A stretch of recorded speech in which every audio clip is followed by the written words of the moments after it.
Estão felizes? Animados para a palavra de Deus? Vamos? Legal, vamos lá. Então, todo mundo sabe que a gente está numa série sobre discipulado. E a gente tem falado sobre vários aspectos em que o discipulado se aplica aqui, nesses últimos dias. A gente começou falando que iam ser 4 pregações. Isso se estendeu, a gente entendeu que haviam outros aspectos que a gente precisava falar sobre o discipulado aqui. Então, não são mais 4 pregações. São, se eu não me engano, 7 pregações. Cadê o Rafa? São 7, Rafa? São 7 pregações. Então, a gente tem essa pregação e mais 3 ainda para a gente finalizar essa série. Tá bom? Então, hoje a gente vai falar um pouco sobre discipulado nas casas. Né? A nossa série Chamados para Servir. Hoje a gente vai falar um pouco sobre igreja caseira e um pouco daquilo que a gente acredita sobre missão relacionada à igreja caseira. Beleza? Então vamos juntos? Eu vou ler.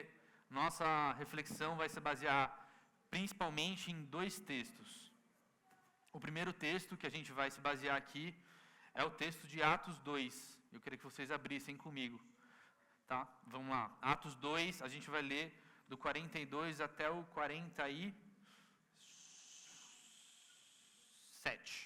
Vamos lá.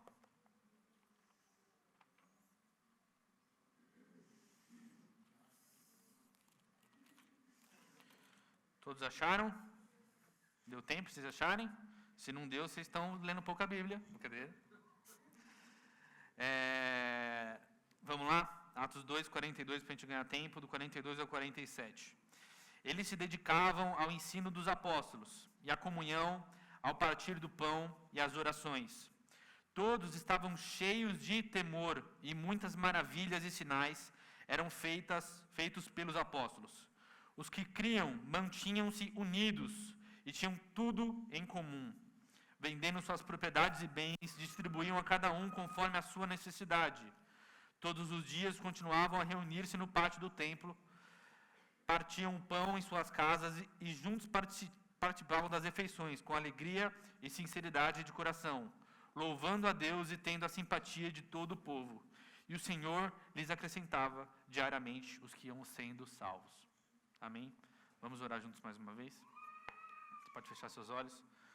Jesus, nós oramos por espírito de revelação e sabedoria agora, que o nosso coração se abra para a Tua palavra, que eu não seja pedra de tropeço para os meus irmãos aqui, mas que a Tua palavra fira o nosso coração.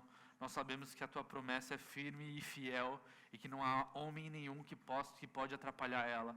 Nós sabemos que a Tua palavra, ela nos molda, e nós pedimos mais uma vez que nessa manhã nós sejamos moldados conforme a Sua imagem. É o que nós oramos em nome de Jesus. Irmãos, deixa eu me controlar no meu horário aqui. Antes da gente de eu começar aqui a falar sobre isso, eu quero falar algumas coisinhas que são importantes. Se você é membro do Movimento Basileia, ou se você já viu alguma coisa sobre a gente, você percebeu que nós somos uma igreja que fala muito sobre relacionamento, sobre igreja nas casas, sobre a igreja que se reúne dentro das casas e vive uma vida de comunhão. Eu quero fazer um alerta sobre isso. O alerta é o seguinte: quando nós falamos sobre igreja nas casas, e talvez agora, a partir desse momento, você vai me ver pregando sobre isso, eu devo ficar muito empolgado em breve. Eu devo falar sobre isso com muito amor, porque é uma coisa que queima no nosso coração, que nós acreditamos muito nisso. Contudo, não confundam a nossa empolgação com um tipo de ego que seja gerado em nós, irmãos. Nós não podemos achar que o jeito que nós fazemos igreja é o único jeito possível para que seja feita a igreja. Muitos outros caíram nesse egocentrismo em vários outros tipos de moldes. Então, igreja caseira não é um tipo de molde de igreja em que a gente vai e fala assim: olha, esse é o único tipo possível de se achegar a Deus, é através da igreja nas casas. Se você não vive isso na sua igreja, então você tem um problema. Isso não é o que nós estamos falando aqui. Nós não acreditamos nisso. Quando você vê eu, o Rafa ou o Rê falando sobre igreja caseira, nós não estamos pregando que outras comunidades que não vivem esse modelo, que não acreditam exatamente igual a gente, estão num caminho errado. Amém? Amém? Então, igreja nas casas, relacionamento não pode ser o lugar de divisão, é o lugar de comunhão. Amém? Então tá bom. Então vamos lá. Então eu quero começar falando com vocês o porquê que a gente acredita nisso, e uma coisa que eu vou falar muito aqui é falando do aspecto missional do que a gente está falando isso aqui. Então, a gente leu aqui em Atos 2, e se você já leu o livro de Atos, existe uma grande discussão por trás de Atos, que se ele é um princípio normativo ou se ele é um princípio testemunhal. Se o livro de Atos ele está ali testemunhando alguma coisa, ou se ele está nos trazendo as regras de como uma igreja deve ser feita. A gente tem uma mistura aqui do que é as duas coisas. Tem muitas coisas que acontecem em Atos que hoje não podem ser jogadas para cá. Então a gente não tem como jogar um princípio exatamente normativo. Está escrito que eles iam para o templo. Tem templo hoje em dia, irmãos? Não tem. A gente é judeu nesse sentido? Também não. Então, não tem como você simplesmente pegar o livro de Atos e querer copiar a igreja daquilo que é feito. Por outro lado, é um testemunho de uma igreja vibrante que vivia um grande despertar do Espírito Santo. Então, sim, há princípios que nós precisamos olhar para aquela igreja e falar assim, isso daqui morreu na igreja atual. Isso aqui não existe, a gente precisa resgatar isso em nós. Vocês estão comigo? Estão entendendo? Então, quando a gente lê aqui, tem coisas que a gente precisa se atentar. Eles começam falando que uma coisa muito importante, que o texto aqui que a gente leu começa falando eles se dedicavam ao ensino dos apóstolos. Existe um limite. É isso que esse texto está falando para a gente. Tem uma delimitação. Era o ensino apostólico. Não tem um certo tipo de liberdade além disso, irmãos. A igreja vai até o ensino apostólico. Nós vamos até onde a palavra de Deus nos manda. Daí para frente, não é sobre Jesus mais. Então, a primeira característica de uma igreja missional, uma igreja que está nas casas, ela se dedica ao ensino dos apóstolos. Nós estamos firmados na palavra, não naquilo que nós achamos ou queremos. Isso é fundamental. Porque dentro de uma igreja nas casas, se você já esteve numa igreja caseira, você vai perceber que várias e várias vezes, a grande tentação é que nós começamos a falar pela nossa própria opinião. Irmão, eu sinto te informar, mas quando a igreja se reúne, pouco importa a minha e a sua opinião. Importa a doutrina apostólica. Importa aquilo que Jesus quer que seja. Amém? Então, antes de tudo, nós vamos se basear na doutrina. Mas aqui nós temos um problema, que a Bíblia não fala sobre tudo. Vocês entendem o que eu estou dizendo? De repente, o seu amigo passou um problema no trabalho, e é um problema relacionado à tecnologia. E ele está extremamente frustrado com aquilo. A Bíblia fala sobre esse nível de tecnologia que nós temos hoje? Não fala. E é por isso que a Bíblia não pode ser um livro, a doutrina apostólica não pode ser um conjunto de regras que nós procuramos na listinha. Quando alguém começa a falar com você, qual que é a listinha? Qual que é o versículo? Essa a gente usa muito, né? Tem um versículo para isso? Quando alguém começa a falar, a primeira coisa que vem na nossa cabeça qual é o verso que eu posso cuspir aqui para essa pessoa entender? Isso não é doutrina apostólica, irmãos. A doutrina apostólica, ela molda o nosso coração. Ela molda a forma que nós pensamos. E é por isso que é problemático você viver lendo versos isolados da palavra. Se você não entende a doutrina apostólica como um todo, irmãos, se você não está se dedicando a entender este livro, você terá problema nos seus relacionamentos.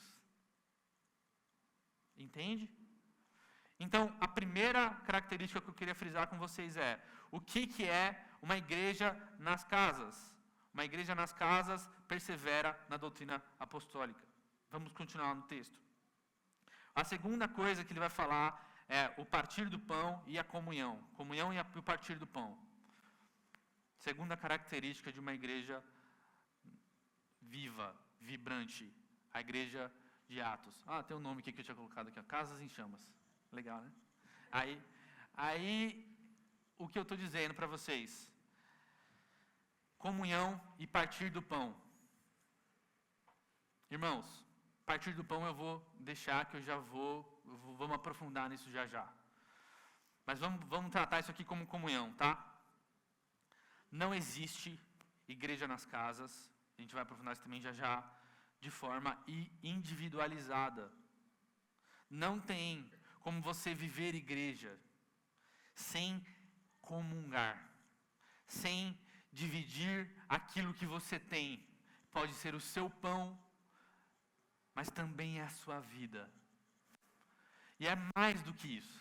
É a vida de Cristo em você. Lembrem aquela frase que eu sempre falo aqui, que é: o Cristo que está no outro é maior do que o Cristo que habita em mim. Nós precisamos do Cristo que está no outro. Amém? Agora, qual que é o problema disso, gente? É que a gente se reúne e a gente começa a não entender o que é comunhão. Churrasco é bom? É bom. Quem falar contra isso é herege.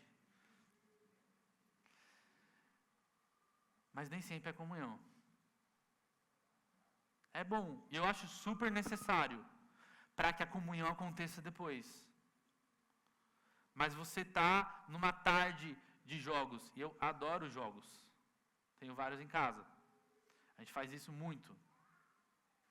Mas você ficar jogando ou comendo churrasco e falando sobre futebol e tal, é maravilhoso, é necessário para a igreja, mas não é comunhão. É o óleo para girar a engrenagem da comunhão. Porque eu não vou simplesmente do dia para a noite sentar com alguém e falar assim: me conta aí sua vida. Me conta aí como que tá as coisas. Deixa eu tentar te ajudar. Vamos ter uma comunhão aqui agora. Você precisa criar um relacionamento antes. Então sim, é de extrema importância que vocês se ajuntem, que nós nos ajuntemos em momentos extra leitura da palavra, extra aconselhamento, extra oração, mas com um intuito, sempre. E aqui é o ponto que eu começo a falar, se você não tem um olhar missional, você já está perdido. Se você entra na sua reunião de igreja nas casas, e você não está olhando para aquele irmão e pensando assim: eu preciso formar Cristo, eu preciso que Cristo seja formado nele, você já se perdeu. Então, quando nós estamos nos reunindo, a gente precisa ter um senso maior. Então sim, eu estou aprofundando o relacionamento? Sim, mas eu tenho um intuito por trás, que é: eu quero Jesus sendo visto na cara deste irmão, ou desta irmã.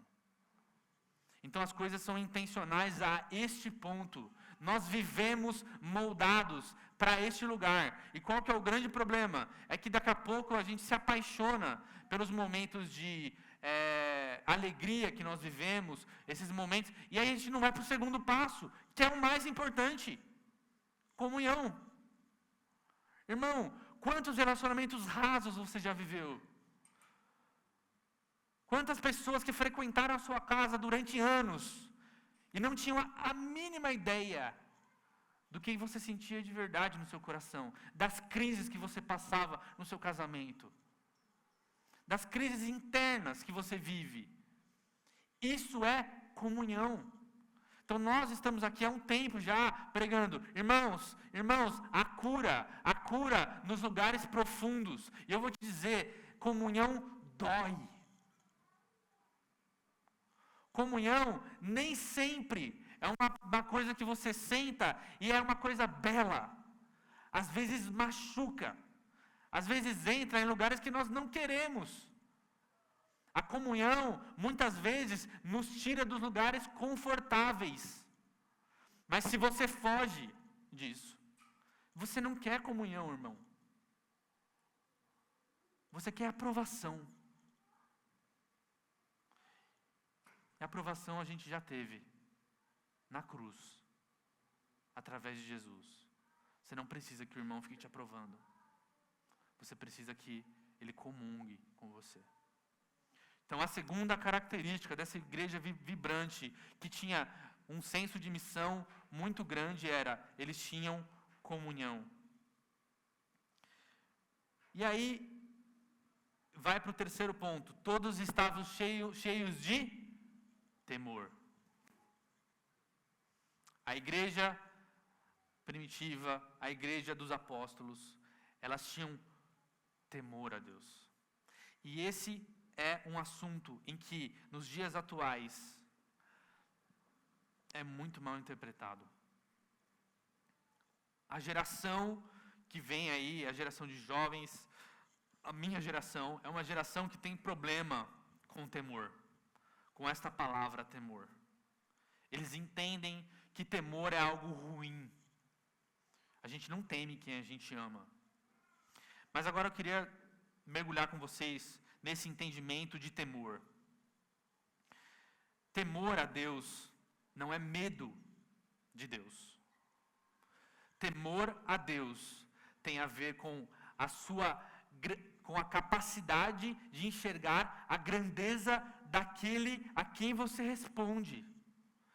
E isso te gera um temor no sentido de: é muito maior do que eu. Eu preciso dele, e não há nada nele que eu possa aperfeiçoar. Não há nada em mim que eu consiga fazer nele. Tem duas características, eu vou usar duas palavras difíceis aqui, mas que são importantes para a teologia cristã, que é a seguinte: Deus é transcendente e Deus é imanente. O que eu estou dizendo com vocês? Eu vou explicar com um exemplo. Transcendência é algo muito distante, é algo longe, é algo muito maior do que nós. Deus é transcendente, Ele não está preso na sua capacidade interpretativa. Ele não está preso na sua capacidade de argumentação. Deus é maior do que nós, Deus é maior do que o movimento Basileia, Deus é maior do que a igreja, Deus é maior do que tudo. Não há mente que possa compreender a Deus de forma plena, nem os anjos no céu. Porque Ele é maior, Ele transcende todas as coisas. Então, quer ver uma coisa uma coisa transcendente nesse sentido? É Alá. Alá também é transcendente. Alá é muito distante, gera um temor muito grande. Ele vai gerar essa coisa de nós temos uma reverência muito grande, o povo muçulmano. Enquanto eu falei isso, talvez você tenha começado a ter problemas. Mas calma, a gente vai resolver isso aqui. E aí, Alá tem 98 nomes, nenhum deles é pai. Ele é o Deus da guerra, Ele é o Deus que fere, inúmeros nomes para Alá. Mas aí, tem uma outra coisa que entra no jogo: imanência. Imanência, sabe aquele seu amigo que não crê em Deus, mas crê numa energia?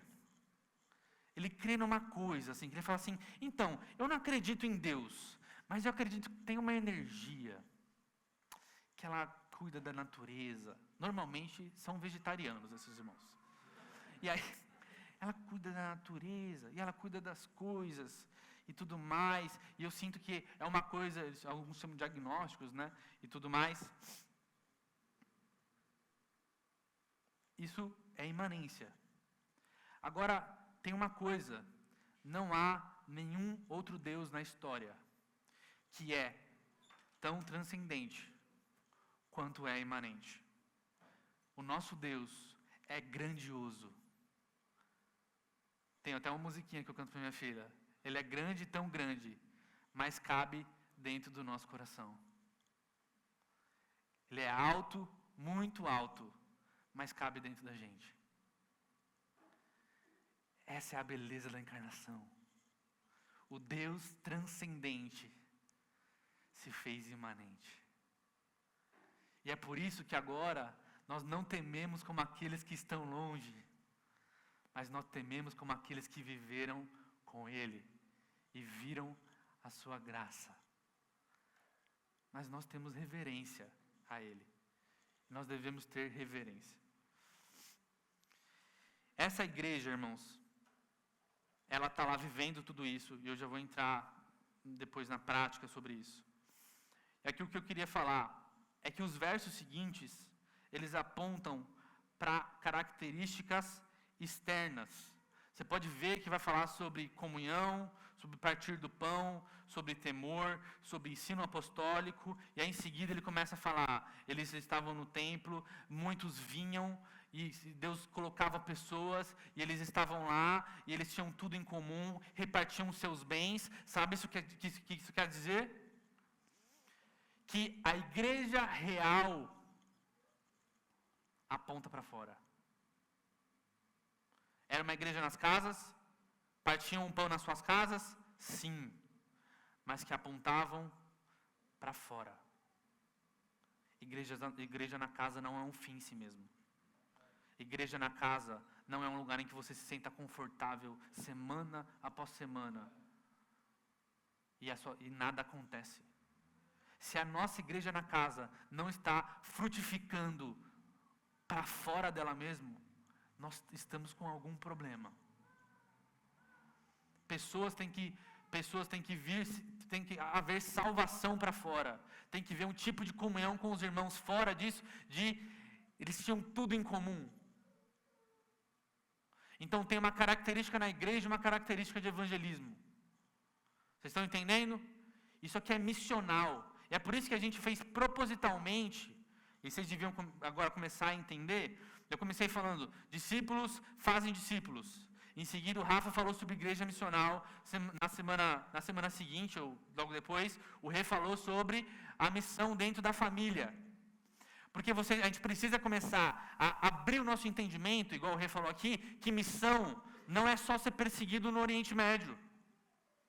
Missão é agora. Missão é quando você senta à mesa com alguém e você tem um santo desespero que aquelas pessoas sejam moldadas no nome de Jesus e que o pecado delas se apague. Isso é missão. Missão é quando você está na sua família e você está lá dia após dia, semana após semana, como é no meu culto doméstico, totalmente barulhento, em que minha filha corre de um lado para o outro, eu tenho que ficar fazendo teatro para ela de história bíblica, mas eu estou ali e eu estou pensando, isso aqui é para algo muito maior. Isso é missão. Então uma igreja real, uma igreja que entendeu a sua missão, faz tudo isso como quem olha para fora. E é por isso, irmãos, que não há nenhum tipo de... E aqui eu vou começar a entrar um pouquinho na nossa prática. Não deveria haver nenhum tipo de problema quando a sua igreja caseira multiplica.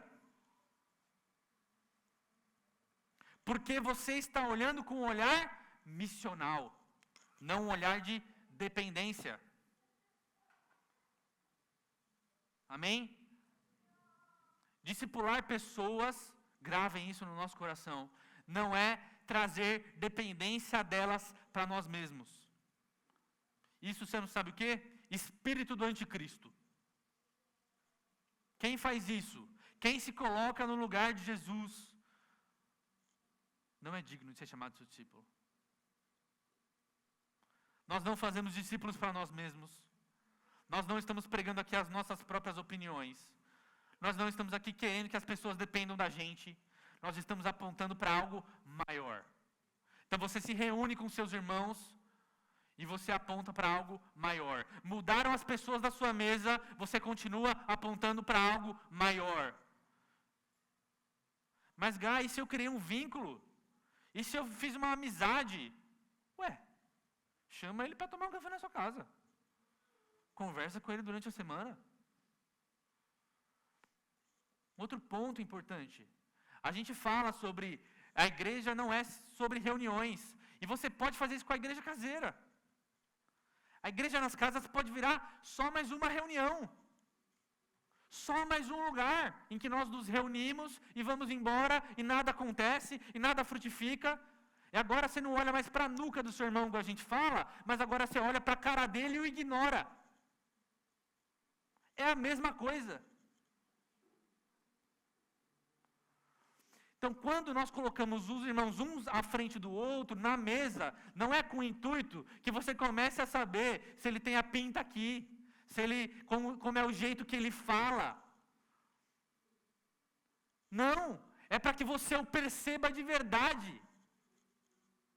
É para que você acesse ele de verdade, não com o seu coração, mas com esse coração de: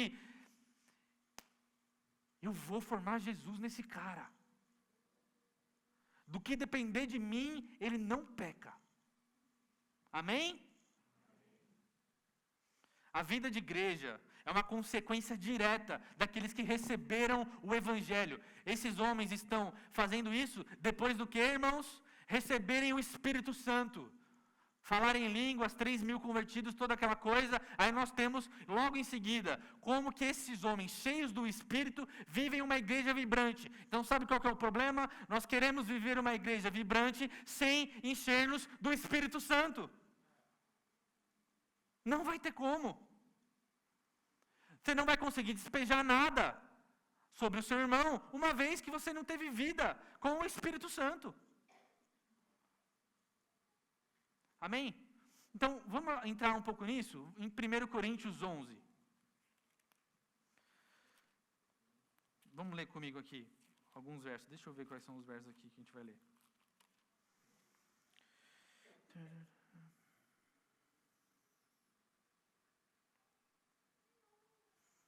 Deixa eu ler um pouquinho os versos.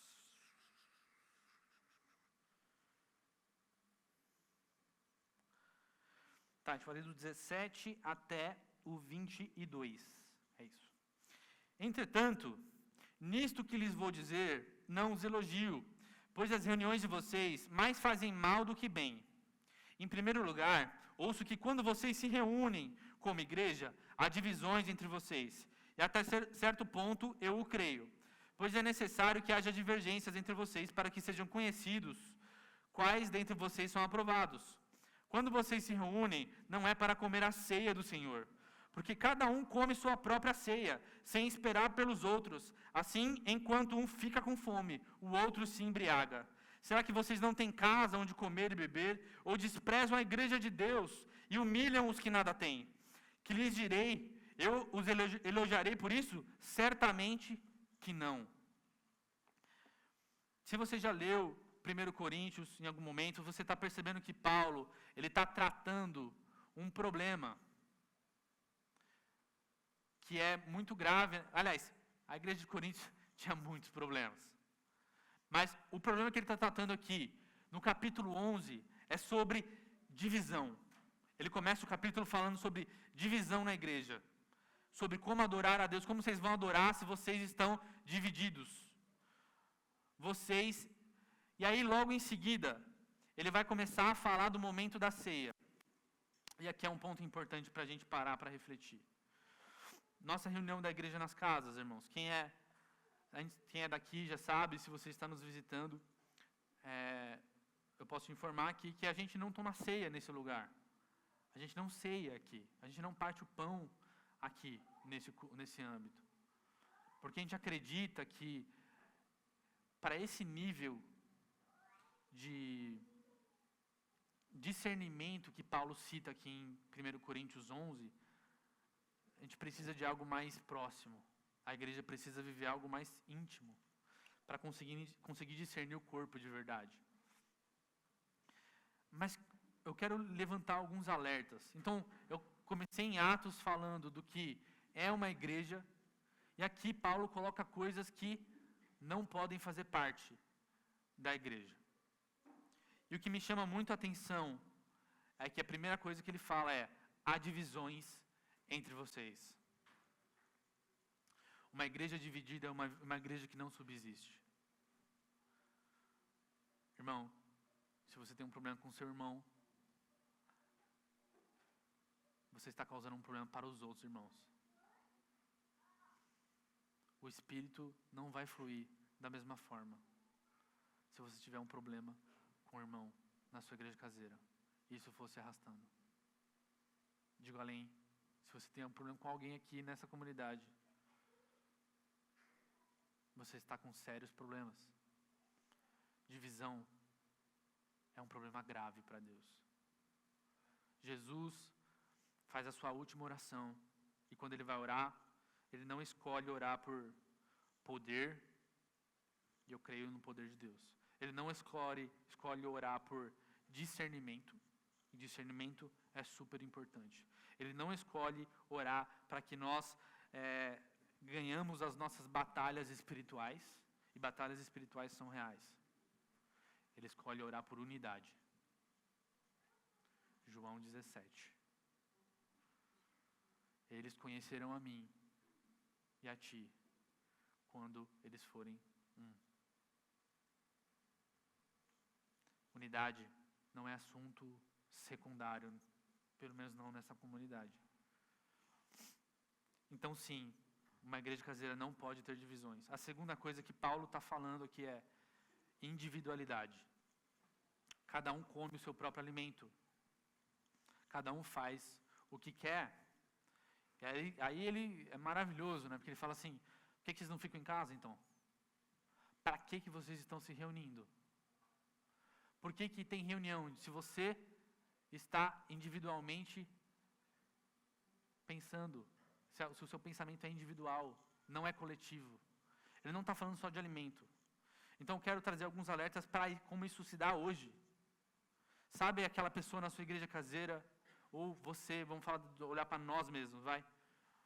Quando você não está afim de estar naquele lugar. E aí você está ali, reunido com os irmãos, mas você está individualizado. Você está preso lá no problema do seu trabalho. Aquilo te sugou tanto. Eu não estou falando sobre divisão necessariamente, irmão. Vocês estão entendendo o que eu estou falando? Aquilo te sugou tanto que você não consegue estar naquele ambiente. Você está preso com os seus problemas, com aquilo que você vive. De repente, você teve uma discussão com seu esposo durante a tarde. E aquilo acabou com você. E aí você está na igreja caseira e está você e ele assim. E a igreja acontecendo e você pensando naquilo que você disse durante a tarde. Isso não é igreja. Igreja é um ambiente coletivo. Ou o irmão está falando, nós estamos ali sentados e por algum motivo tem alguém que não está nem prestando atenção no que ele diz. Individual. Seu pensamento é individual, irmão. Nosso pensamento não pode ser individual na reunião de igreja. Eu te digo mais, isso aqui é para a nossa vida. Quem vive num ambiente de trabalho sabe o quanto a escuta é importante. Escutar os outros, escutem, filhos, escutem aos seus pais. Temos muitos jovens aqui. Jovens, eu sei que há uma ânsia de responder as coisas. Mas é disso que Paulo está falando aqui. É importante não ser uma coisa individualizada. Ouçam uns aos outros, comam juntos, compartilhem de coisas. Compartilhar não é monopolizar. Uma conversa só é uma conversa se tem mais de um falando. Uma conversa só é uma conversa se o nosso celular está guardado e não está na nossa mão enquanto o outro fala. É a mesma coisa, vocês entendem, irmãos? Vocês estão comendo sozinhos aqui e a igreja está acontecendo. É disso que Paulo está falando. Hoje em dia ele olharia para a gente, mexendo no celular, ignorando o outro e falando assim, é a mesma coisa, só mudou um formato.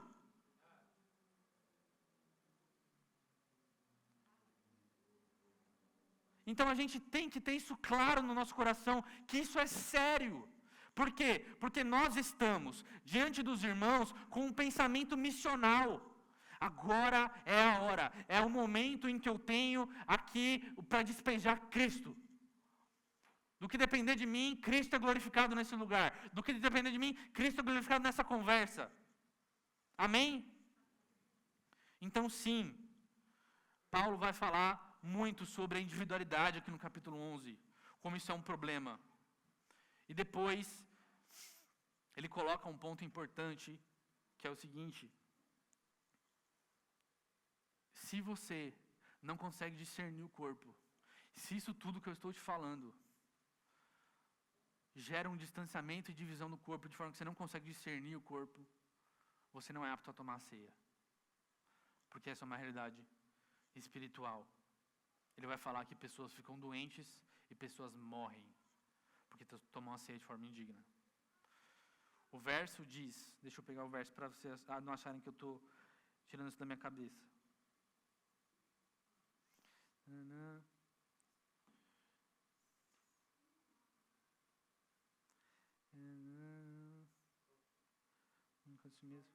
29, né?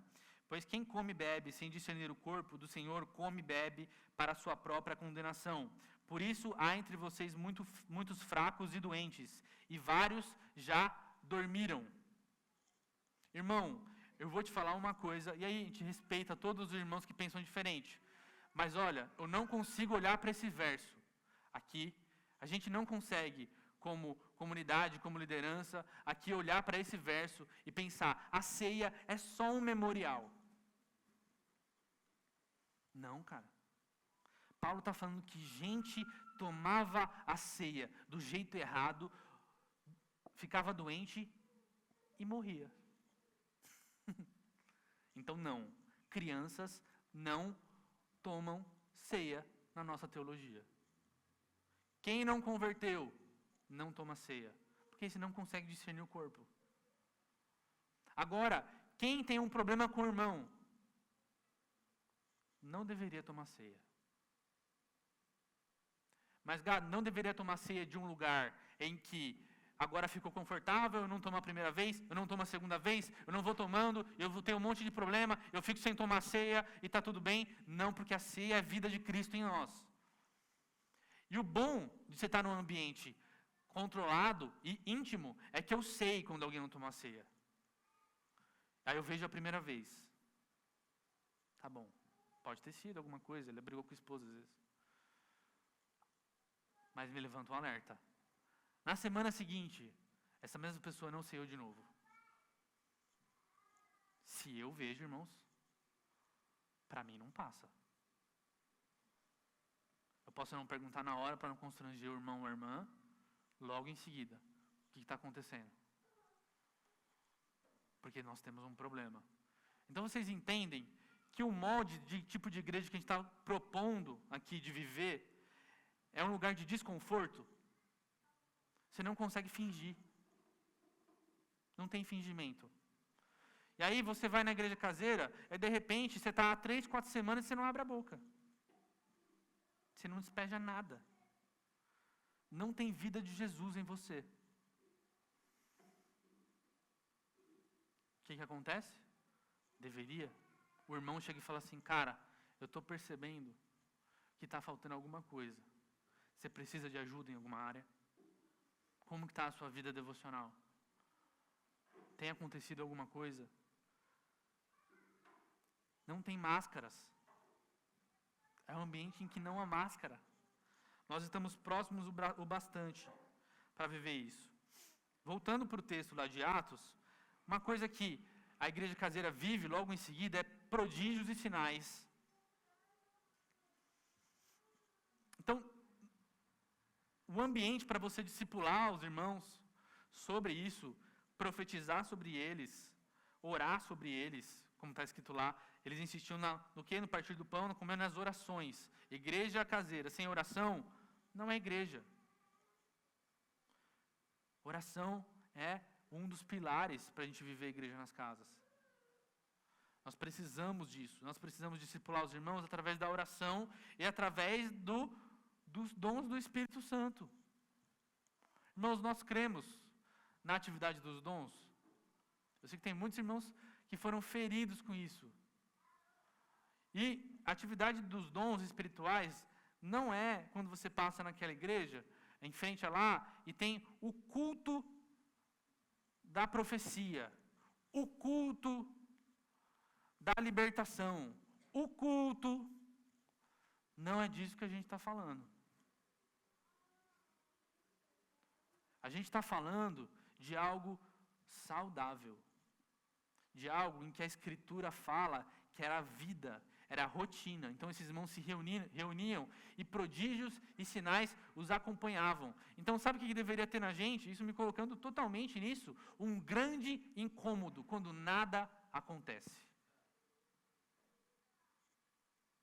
Porque a conversão real na igreja de Atos gerava duas coisas: perseguição e grande poder. É isso. E aí, a gente não é perseguido e nem tem poder. O que aconteceu com a igreja hoje em dia, irmãos? Quando você lê Atos, deveria ser uma coisa que você fala assim, cara, aonde que está isso aqui? O que aconteceu com a gente? A gente deveria querer isso aqui. A gente deveria ansiar para que a gente viva essa realidade. Quantos aqui têm o desejo de viver o que os irmãos de Atos viveram? De verdade. Qual foi a última vez que você orou e falou assim, eu queria, Espírito Santo, que você viesse igual você fez lá em Atos. Eu queria orar por cura, aqui agora, ele ser curado. Eu queria ter uma profecia para encorajar o meu irmão aqui agora.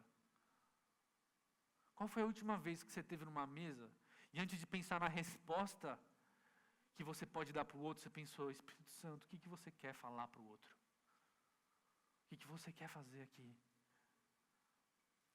As nossas reuniões podem ser cheias de vozes, demais às vezes, e calar o Espírito, irmãos.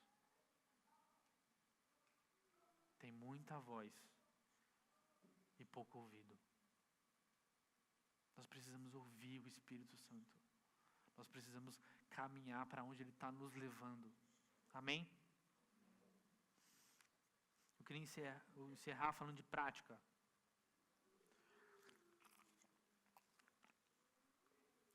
A Bíblia, e eu também acho que isso é bem intencional, a Bíblia não nos dá a liturgia de como fazer isso. Liturgia, para quem não sabe, é tipo, nesse sentido é a regra, é a ordem de como fazer isso. Como que a gente faz essa reunião? Mais uma vez nós, os loucos pelos versículos, queremos a fórmula. Tá bom, Gá. Parece muito legal o que você está falando. Então, como que eu faço? Como que chega? E como que a gente faz? A gente senta? Não, irmão. Se você, depois de tudo isso que eu falei, você ainda está procurando uma fórmula, você ainda não entendeu o que eu estou falando. Existem princípios no nosso coração que têm que ser estabelecidos antes de uma liturgia ser estabelecida. A liturgia nos ajuda a ter esses princípios formados. É verdade. Liturgia não é necessariamente ruim, tá, gente? Liturgia é muito bom e muitas vezes. Mas a gente não pode querer achar que vai ter uma regra e que isso vai formar as coisas. Então, se você for nas diferentes igrejas caseiras que hoje existem aqui, provavelmente as dinâmicas não vão ser iguais. E eu acho isso fantástico. Porque isso é a igreja se movendo para onde o Espírito quer que ela se mova. Uma reunião tem total liberdade de ser uma reunião em que vira uma reunião de oração. A nossa reunião de igreja nas casas tem total liberdade de trazer um tipo de ensino algum dia. A nossa igreja nas casas tem total liberdade para o Espírito Santo descer e ser um dia de ministração de dons. Tem total liberdade para fazer tudo isso em uma única igreja caseira. Nós estamos aqui esperando o Espírito falar. Isso não quer dizer também que os líderes de igreja caseira não são instruídos a ter minimamente uma ordem a seguir. A gente tem uma ordem a seguir, que a gente tem que estabelecer. Por outro lado, eu sinto que muitas vezes, aqui eu falo com todo amor, as pessoas chegam aqui esperando uma fórmula secreta. Eu vou viver a igreja nas casas.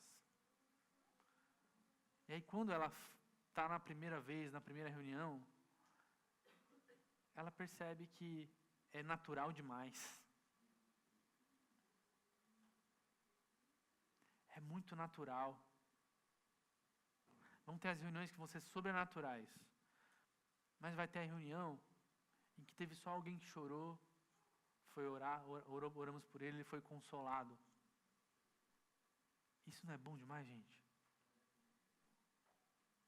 Não é bom demais? Então, o livro de Atos não fala o que fazer com as crianças na igreja caseira. Cadê os filhos desse povo? Partir o pão, comunhão, oração, fluir em sinais e maravilhas. Maravilhoso. Mas como eu faço isso enquanto minha filha está gritando na sala?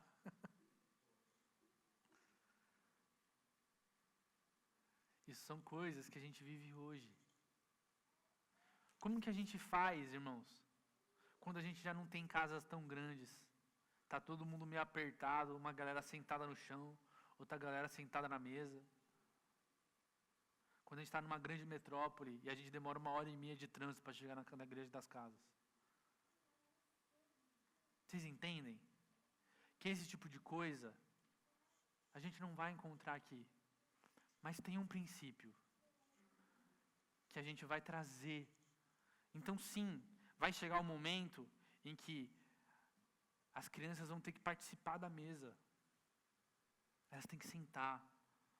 Elas podem não partir o pão, podem não tomar o suco, né, o vinho.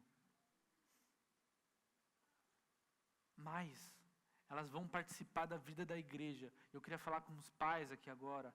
Irmão, seu filho pode ser pequeno, ele pode aparecer que ele atrapalha, mas não fique deixando seu filho em casa para ir para as reuniões. Não faça isso. Deixa ele ver. Deixa ele ver o que está acontecendo, ainda que ele não consiga entender. Deixa ele lembrar com o tempo. Não, os meus pais tinham uma coisa. Eu lembro desde pequeno. Eu estava lá, na igreja caseira. A minha filha, ela não entende nada. Ela entende tão pouco que todo dia ela acorda de manhã e pergunta para mim: hoje é dia de igreja caseira?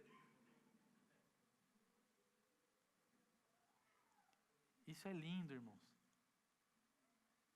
Porque ela não tem a mínima ideia do que acontece. Para ela, é só a brincadeira com as amiguinhas dela e com os amigos que vão estar lá. Mas eu sei que quando ela começar a entender, isso vai ser ressignificado na memória dela. Ela vai lembrar e falar: meus pais sempre deram valor nisso. Então não deixem seus filhos em casa. Vai ter os dias frios, vai ter os dias em que não é fácil, mas isso faz parte do nosso discipulado na vida deles. Aos irmãos que não têm filhos, ou que têm filhos comportados demais, não reclamem. Quando a criança está atrapalhando. É bênção ter crianças no nosso meio. É bênção ouvir os gritos delas aqui de manhã. É bênção ter crianças na nossa igreja nas casas. Amém? Para finalizar, irmãos, o principal de uma igreja nas casas é: Cristo é central. De tudo que eu falei, vocês vão ter que... Não é hora de desatenção, é hora de compartilhar, é hora de não ter individualidade. Nós estamos com um senso de missão genuíno nesse lugar. É hora de solenidade. Nós estamos esperando pela presença. Mas acima de tudo, é hora de Cristo ser o centro. É hora de sentar à mesa e tentar encontrar a Cristo. É hora de olhar nos irmãos e procurar a Jesus naquele lugar. Muitos perdem a beleza da igreja caseira. Às vezes não é nem igreja caseira, irmão. Às vezes é um irmão que foi na sua casa. É um jantar que aconteceu. E você perdeu a beleza do que estava acontecendo ali. Porque você estava desatento demais. Você estava preso em outro lugar. Enquanto o Espírito Santo operava e você não via. E eu vou te falar uma coisa que pode parecer besta, mas é real. A gente acha que tanto faz a gente ver ou não. Porque o Espírito Santo operando, tá tudo bem. Isso não é verdade. Você precisa ver. Você precisa ouvir. Sabe por quê? Porque em 2 Coríntios fala que nós somos transformados pela imagem de Deus. Ao contemplar a Ele, nós somos transformados. O véu que antes tinha em Moisés, agora não há mais em nós. Não há mais véu. Agora o véu foi rasgado. Não há mais sumo sacerdote. Nessa pregação, eu não sou o sacerdote de vocês. Vocês precisam ver o Espírito Santo. Se você não ver, a sua fé vai começar a minguar. A gente viu isso acontecer várias vezes, irmãos. Gente que queimava por Jesus. Gente que queimava por missões. O tempo foi passando. E aí a rotina de trabalho ficou pesada demais. O tempo foi passando. E aí as coisas aconteceram. E os olhos foram se desviando. Aí ele estava lá com a gente semana após semana. Mas ele não via mais. O Espírito Santo agia. Ele não via. E com o tempo, ele passou a desacreditar que o Espírito Santo age. Pode parecer distante, mas não é. Então, o meu alerta hoje, para vocês e como igreja, é: igreja nas casas, reunião nas casas, não é um fim em si mesmo. Quando a gente fala que é a nossa reunião mais importante, é a reunião da igreja acontecendo de verdade, é verdade. Contudo, se você está olhando para a reunião e achando que ela é o final, você já perdeu. Nós precisamos ter senso de missão. Então você precisa estar ali pensando: eu vim me encher de vida de Cristo, porque eu vou voltar para minha casa e eu vou pregar o Evangelho para aqueles que não creem em Jesus. Eu vim encher os meus irmãos, porque eu vou para lá, porque eles vão para outro lugar. Quem sabe um dia eles vão ser enviados. E eu quero que eles sejam a imagem de Cristo. Porque pouco importa como eu me sinto sobre as coisas. Eu quero saber o que Jesus sente. Cristo é central. E se na sua vida, na sua igreja, nas casas, na sua reunião com a sua família, Jesus não tem sido o centro, eu convido você a se arrepender nessa manhã. Eu convido você a orar comigo agora, nós fecharmos os nossos olhos e convidar Jesus mais uma vez. E eu estou te falando aqui porque talvez você tenha pontos genuínos. Talvez tenha sido um trauma. Talvez tenha sido um evento traumático. E eu me compadeço muito de traumas. Todos nós deveríamos nos compadecer pelo menos. E às vezes é um trauma real. É um trauma em que você tem razão nesse sentido. Às vezes você foi abusado espiritualmente. Às vezes alguém te mostrou um falso evangelho. Ou às vezes não. Às vezes você só teve pais ruins. E aí você não consegue ver como o Deus que é um pai bom, Ou talvez você tenha faltas. E aí agora você não consegue perceber a presença. Porque foi tempo demais convivendo com faltas. Mas eu vou te falar uma coisa, irmão. Nada disso, nada justifica nós tirarmos a centralidade de Cristo das nossas vidas. Nada pode estar acima. Então eu te convido a olhar para tudo isso e refletir aqui hoje. Em nome de Jesus. Para que todas as coisas que tomaram Jesus do centro da nossa vida, das nossas relações, sejam esquecidas agora. Nós precisamos de Jesus, irmãos. Acima de tudo, você pode fechar os seus olhos para a gente orar.